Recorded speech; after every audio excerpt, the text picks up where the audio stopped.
le comte de Monte Cristo par Alexandre Dumas. Chapitre 90. La rencontre.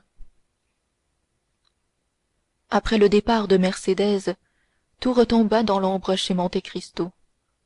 Autour de lui et au-dedans de lui, sa pensée s'arrêta. Son esprit énergique s'endormit comme fait le corps après une suprême fatigue. Quoi, se disait-il, tandis que la lampe et les bougies se consumaient tristement, et que les serviteurs attendaient avec impatience dans l'antichambre. Quoi, voilà l'édifice si lentement préparé, élevé avec tant de peine et de souci, écroulé d'un seul coup, avec un seul mot, sous un seul souffle. Et quoi, ce moi que je croyais quelque chose, ce moi dont j'étais si fier, ce moi que j'avais vu si petit dans les cachots du château d'If et que j'avais su rendre si grand, sera demain un peu de poussière. Hélas, ce n'est point la mort du corps que je regrette.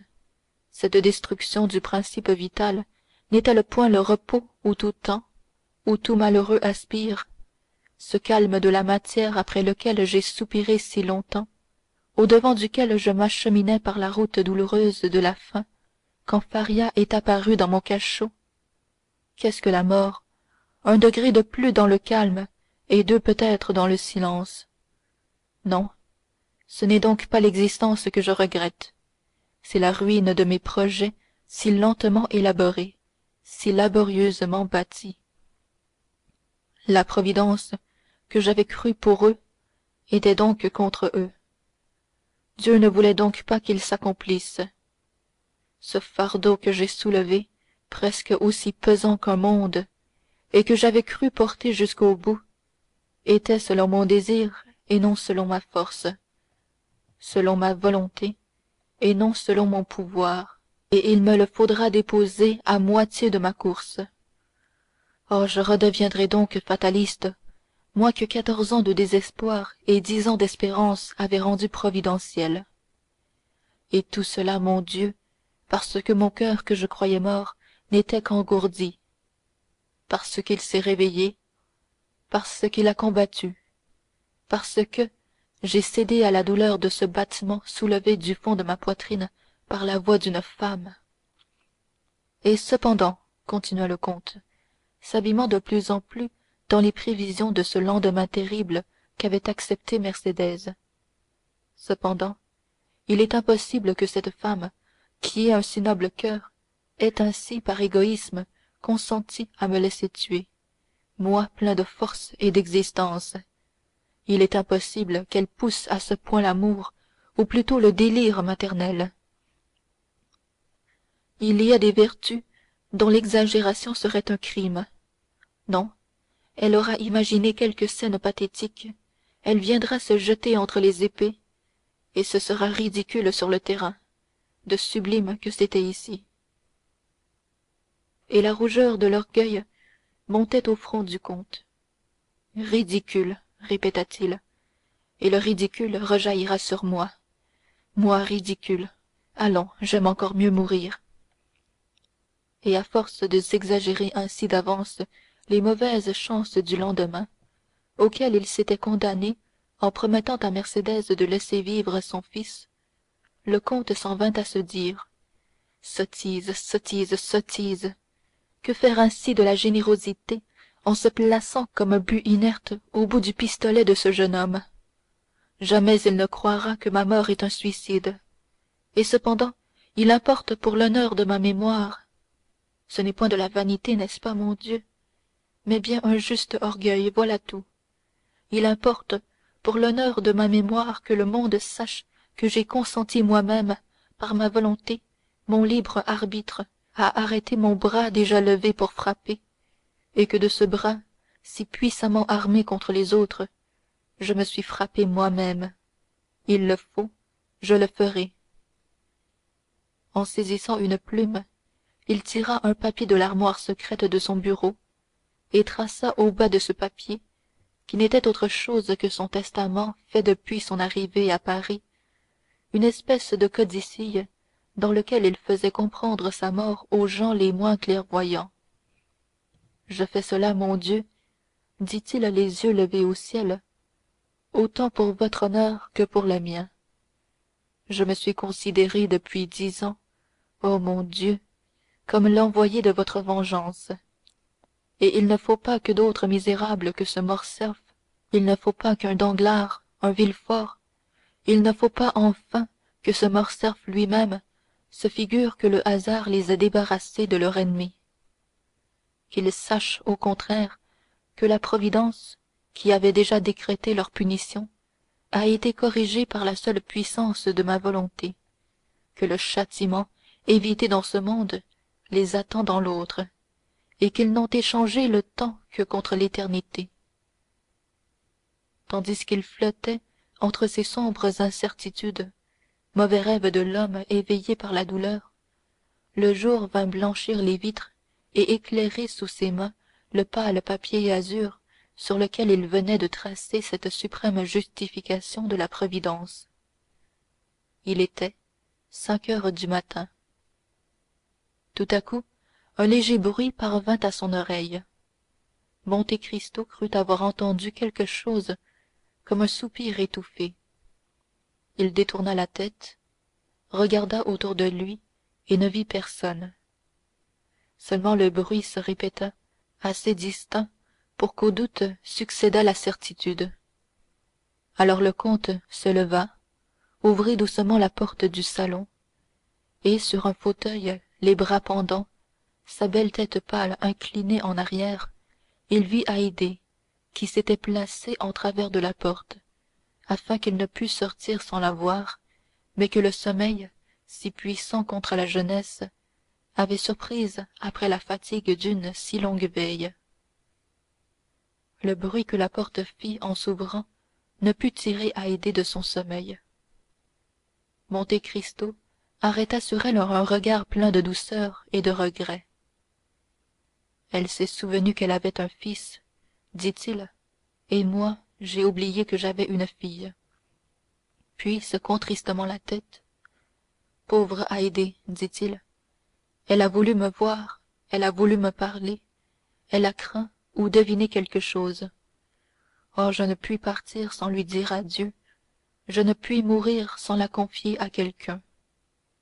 Et il regagna doucement sa place et écrivit au bas des premières lignes: je lègue à Maximilien Morrel, capitaine de Spahis et fils de mon ancien patron, Pierre Morrel, armateur de Marseille, la somme de 20 millions, dont une partie sera offerte par lui à sa sœur Julie et à son beau-frère Emmanuel, s'il ne croit pas toutefois que ce surplus de fortune doive nuire à leur bonheur.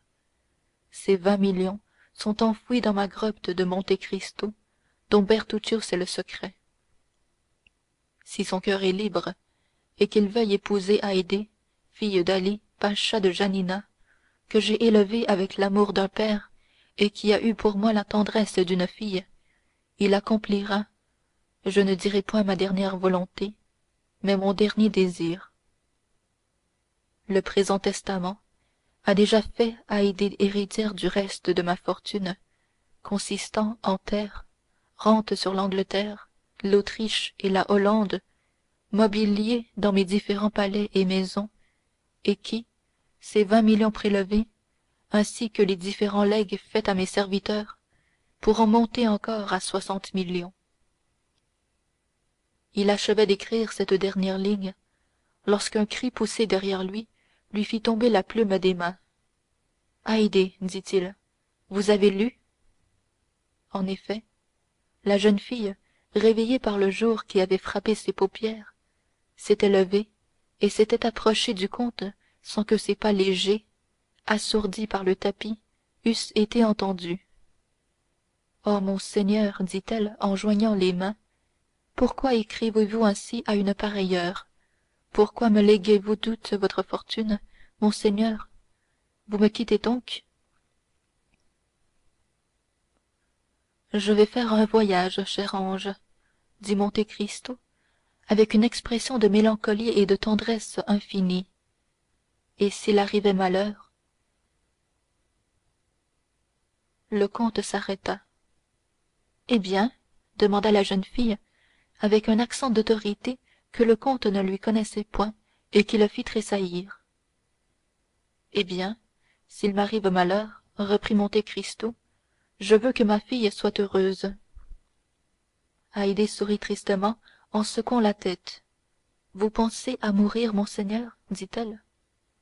C'est une pensée salutaire, mon enfant, a dit le sage. Eh bien, si vous mourrez, dit-elle, léguez votre fortune à d'autres, car si vous mourrez, je n'aurai plus besoin de rien. Et prenant le papier, elle le déchira en 4 morceaux, qu'elle jeta au milieu du salon. Puis, cette énergie si peu habituelle à une esclave ayant épuisé ses forces, elle tomba, non plus endormie cette fois, mais évanouie sur le parquet. Monte Cristo se pencha vers elle, la souleva entre ses bras, et voyant ce beau teint pâli, ces beaux yeux fermés, ce beau corps inanimé et comme abandonné, l'idée lui vint pour la première fois qu'elle l'aimait peut-être autrement que comme une fille aime son père. Hélas, murmura-t-il avec un profond découragement, j'aurais donc encore pu être heureux. Puis il porta Haydée jusqu'à son appartement, la remit toujours évanouie aux mains de ses femmes, et rentrant dans son cabinet, qu'il ferma cette fois vivement sur lui, il recopia le testament détruit. Comme il achevait, le bruit d'un cabriolet entrant dans la cour se fit entendre. Monte Cristo s'approcha de la fenêtre et vit descendre Maximilien et Emmanuel. Bon, dit-il, il était temps. Et il cacheta son testament d'un triple cachet. Un instant après, il entendit un bruit de pas dans le salon et alla ouvrir lui-même. Morrel parut sur le seuil. Il avait devancé l'heure de près de 20 minutes. Je viens trop tôt peut-être, monsieur le comte, dit-il, mais je vous avoue franchement que je n'ai pu dormir une minute, et qu'il en a été de même de toute la maison. J'avais besoin de vous voir fort de votre courageuse assurance pour redevenir moi-même. Monte Cristo ne put tenir à cette preuve d'affection, et ce ne fut point la main qu'il tendit au jeune homme, mais ses 2 bras qu'il lui ouvrit. Morrel, lui dit-il d'une voix émue, c'est un beau jour pour moi que celui où je me sens aimé d'un homme comme vous. Bonjour, monsieur Emmanuel. Vous venez donc avec moi, Maximilien? Pardieu, dit le jeune capitaine, en avez-vous douté? Mais cependant, si j'avais tort... Écoutez, je vous ai regardé hier pendant toute cette scène de provocation. J'ai pensé à votre assurance toute cette nuit, et je me suis dit que la justice devait être pour vous, ou qu'il n'y avait plus aucun fond à faire sur le visage des hommes. Cependant, Morrel, Albert est votre ami? Une simple connaissance, comte. Vous l'avez vu pour la première fois le jour même que vous m'avez vu? Oui, c'est vrai. Que voulez-vous? Il faut que vous me le rappeliez pour que je m'en souvienne. Merci, Morrel. Puis, frappant un coup sur le timbre, tiens, dit-il à Ali, qui apparut aussitôt, fais porter cela chez mon notaire, c'est mon testament, Morrel. Moi mort, vous irez en prendre connaissance. Comment? S'écria Morrel. Vous mort? Et ne faut-il pas tout prévoir, cher ami? Mais qu'avez-vous fait hier après m'avoir quitté? J'ai été chez Tortoni, où, comme je m'y attendais, j'ai trouvé Beauchamp et Château Renaud. Je vous avoue que je les cherchais. Pourquoi faire, puisque tout cela était convenu? Écoutez, comte, l'affaire est grave, inévitable. En doutiez-vous? Non. L'offense a été publique, et chacun en parlait déjà. Eh bien? Eh bien, j'espérais faire changer les armes, substituer l'épée au pistolet. Le pistolet est aveugle. Avez-vous réussi? Demanda vivement Monte Cristo avec une imperceptible lueur d'espoir. Non, car on connaît votre force à l'épée. Bah, qui m'a donc trahi? Les maîtres d'armes que vous avez battus. Et vous avez échoué? Ils m'ont refusé positivement. Morrel, dit le comte, m'avez-vous jamais vu tirer le pistolet? Jamais. Eh bien, nous avons le temps. Regardez. Monte Cristo prit les pistolets qu'il tenait quand Mercédès était entrée, et collant un as de trèfle contre la plaque, en 4 coups, il enleva successivement les 4 branches du trèfle. À chaque coup, Morrel pâlissait. Il examina les balles avec lesquelles Monte Cristo exécutait ce tour de force, et il vit qu'elles n'étaient pas plus grosses que des chevrotines. C'est effrayant, dit-il. Voyez donc, Emmanuel. Puis, se retournant vers Monte Cristo, comte, dit-il, au nom du ciel, ne tuez pas Albert. Le malheureux a une mère. C'est juste, dit Monte Cristo, et moi je n'en ai pas. Ces mots furent prononcés avec un ton qui fit frissonner Morrel. Vous êtes l'offensé, comte. Sans doute. Qu'est-ce que cela veut dire? Cela veut dire que vous tirez le premier. Je tire le premier? Oh, cela, je l'ai obtenu, ou plutôt exigé. Nous leur faisons assez de concessions pour qu'ils nous fissent celle-là. Et à combien de pas? À 20. Un effrayant sourire passa sur les lèvres du comte. Morrel, dit-il, n'oubliez pas ce que vous venez de voir. Aussi, dit le jeune homme, je ne compte que sur votre émotion pour sauver Albert. Moi, ému, dit Monte Cristo. Ou sur votre générosité, mon ami. Sûr de votre coup comme vous l'êtes, je puis vous dire une chose qui serait ridicule si je la disais à un autre. Laquelle? Cassez-lui un bras, blessez-le, mais ne le tuez pas. Morrel, écoutez encore ceci, dit le comte. Je n'ai pas besoin d'être encouragé à ménager M. de Morcerf. M. de Morcerf, je vous l'annonce d'avance, sera si bien ménagé qu'il reviendra tranquillement avec ses 2 amis. Tandis que moi... Eh bien, vous? Oh, c'est autre chose. On me rapportera, moi. Allons donc, s'écria Maximilien hors de lui. C'est comme je vous l'annonce, mon cher Morrel. Monsieur de Morcerf me tuera. Morrel regarda le comte en homme qui ne comprend plus. Que vous est-il donc arrivé depuis hier soir, comte? Ce qui est arrivé à Brutus la veille de la bataille de Philippe. J'ai vu un fantôme. Et ce fantôme? Ce fantôme, Morrel, m'a dit que j'avais assez vécu. Maximilien et Emmanuel se regardèrent. Monte Cristo tira sa montre. Partons, dit-il. Il est 7h05, et le rendez-vous est pour 8 heures juste. Une voiture attendait, tout attelée. Monte Cristo y monta avec ses 2 témoins. En traversant le corridor, Monte Cristo s'était arrêté pour écouter devant une porte, et Maximilien et Emmanuel, qui par discrétion avaient fait quelques pas en avant, crurent entendre répondre à un sanglot par un soupir. À 8 heures sonnantes, on était au rendez-vous. Nous voici arrivés, dit Morrel, en passant la tête par la portière, et nous sommes les premiers. Monsieur m'excusera, dit Baptistin, qui avait suivi son maître avec une terreur indicible, mais je crois apercevoir là-bas une voiture sous les arbres. En effet, dit Emmanuel, j'aperçois 2 jeunes gens qui se promènent et semblent attendre.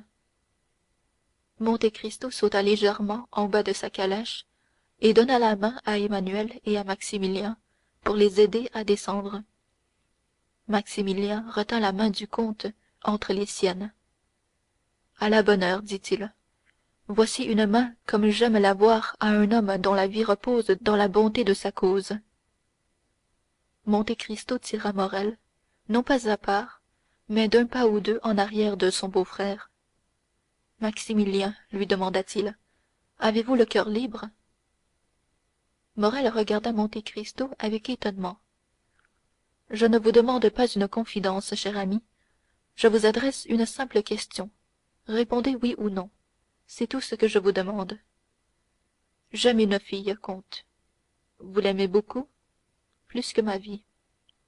Allons, dit Monte Cristo. Voilà encore une espérance qui m'échappe. Puis, avec un soupir, pauvre Haydée, murmura-t-il. En vérité, comte, s'écria Morrel, si je vous connaissais moins, je vous croirais moins brave que vous n'êtes. parce que je pense à quelqu'un que je vais quitter et que je soupire. Allons donc, Morrel. Est-ce à un soldat de se connaître si mal en courage? Est-ce que c'est la vie que je regrette? Qu'est-ce que cela me fait à moi qui ai passé 20 ans entre la vie et la mort, de vivre ou de mourir? D'ailleurs, soyez tranquille, Morrel, cette faiblesse, si c'en est une, est pour vous seul. Je sais que le monde est un salon dont il faut sortir poliment et honnêtement, c'est-à-dire en saluant et en payant ses dettes de jeu. À la bonne heure, dit Morrel, voilà qui est parlé. À propos, avez-vous apporté vos armes? Moi? Pourquoi faire? J'espère bien que ces messieurs auront les leurs. Je vais m'en informer, dit Morrel. Oui, mais pas de négociation, vous m'entendez? Oh, soyez tranquille. Morrel s'avança vers Beauchamp et Château Renaud. Ceux-ci, voyant le mouvement de Maximilien, firent quelques pas au-devant de lui. Les trois jeunes gens se saluèrent, sinon avec affabilité, du moins avec courtoisie. Pardon, messieurs, dit Morrel, mais je n'aperçois pas M. de Morcerf. Ce matin, répondit Château Renaud, il nous a fait prévenir qu'il nous rejoindrait sur le terrain seulement. Ah, fit Morrel. Beauchamp tira sa montre. 8h05. Il n'y a pas de temps de perdu, monsieur Morrel, dit-il. Oh, répondit Maximilien, ce n'est point dans cette intention que je le disais. D'ailleurs, interrompit Château Renaud, voici une voiture. En effet, une voiture s'avançait au grand trot par une des avenues aboutissant au carrefour où l'on se trouvait. Messieurs, dit Morrel, sans doute que vous vous êtes munis de pistolets. Monsieur de Monte Cristo déclare renoncer au droit qu'il avait de se servir des siens. Nous avons prévu cette délicatesse de la part du comte, monsieur Morrel, répondit Beauchamp, et j'ai apporté des armes que j'ai achetées il y a 8 ou 10 jours, croyant que j'en aurais besoin pour une affaire pareille. Elles sont parfaitement neuves et n'ont encore servi à personne. Voulez-vous les visiter? Oh, monsieur Beauchamp, dit Morrel en s'inclinant, lorsque vous m'assurez que M. de Morcerf ne connaît point ces armes, vous pensez bien, n'est-ce pas, que votre parole me suffit? Messieurs, dit Château Renaud, ce n'était point Morcerf qui nous arrivait dans cette voiture, c'était ma foi, c'était Franz et Debray. En effet, les deux jeunes gens annoncés s'avancèrent. Vous ici, messieurs, dit Château Renaud, en échangeant avec chacun une poignée de main, et par quel hasard? Parce que, dit Debray, Albert nous a fait prier ce matin de nous trouver sur le terrain. Beauchamp et Château Renaud se regardèrent d'un air étonné. Messieurs, dit Morrel, je crois comprendre. Voyons. Hier, dans l'après-midi, j'ai reçu une lettre de M. de Morcerf qui me priait de me trouver à l'opéra. Et moi aussi, dit Debray. Et moi aussi, dit Franz. Et nous aussi, dirent Château Renaud et Beauchamp. Il voulait que vous fussiez présents à la provocation, dit Morrel. Il veut que vous soyez présents au combat. Oui, dirent les jeunes gens, c'est cela, monsieur Maximilien, et, selon toute probabilité, vous avez deviné juste. Mais avec tout cela, murmura Château Renaud, Albert ne vient pas. Il est en retard de 10 minutes. Le voilà, dit Beauchamp, il est à cheval. Tenez, il vient ventre à terre suivi de son domestique. Quelle imprudence, dit Château Renaud, de venir à cheval pour se battre au pistolet. Et moi qui lui avais si bien fait la leçon. Et puis, voyez, dit Beauchamp, avec un col à sa cravate, avec un habit ouvert, avec un gilet blanc, que ne s'est-il fait tout de suite dessiner une mouche sur l'estomac? C'eût été plus simple et plus tôt fini. Pendant ce temps, Albert était arrivé à 10 pas du groupe que formaient les 5 jeunes gens. Il arrêta son cheval, sauta à terre et jeta la bride au bras de son domestique. Albert s'approcha. Il était pâle, ses yeux étaient rougis et gonflés, on voyait qu'il n'avait pas dormi une seconde de toute la nuit. Il y avait, répandue sur toute sa physionomie, une nuance de gravité triste qui ne lui était pas habituelle. Merci, messieurs, dit-il, d'avoir bien voulu vous rendre à mon invitation.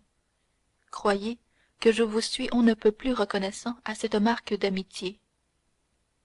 Morrel, à l'approche de Morcerf, avait fait une dizaine de pas en arrière et se trouvait à l'écart. Et à vous aussi, monsieur Morrel, dit Albert, mes remerciements vous appartiennent. Approchez donc, vous n'êtes pas de trop. Monsieur, dit Maximilien, vous ignorez peut-être que je suis le témoin de M. de Monte Cristo. Je n'en étais pas sûr, mais je m'en doutais. Tant mieux, plus il y aura d'hommes d'honneur ici, plus je serai satisfait. Monsieur Morrel, dit Château Renaud, vous pouvez annoncer à monsieur le comte de Monte Cristo que monsieur de Morcerf est arrivé et que nous nous tenons à sa disposition. Morrel fit un mouvement pour s'acquitter de sa commission. Beauchamp, en même temps, tira la boîte de pistolets de la voiture. Attendez, messieurs, dit Albert, j'ai deux mots à dire à monsieur le comte de Monte Cristo. En particulier, demanda Morrel. Non, monsieur, devant tout le monde. Les témoins d'Albert se regardèrent tout surpris. Franz et Debray échangèrent quelques paroles à voix basse, et Morrel, joyeux de cet incident inattendu, alla chercher le comte, qui se promenait dans une contre-allée avec Emmanuel. Que me veut-il demanda Monte Cristo.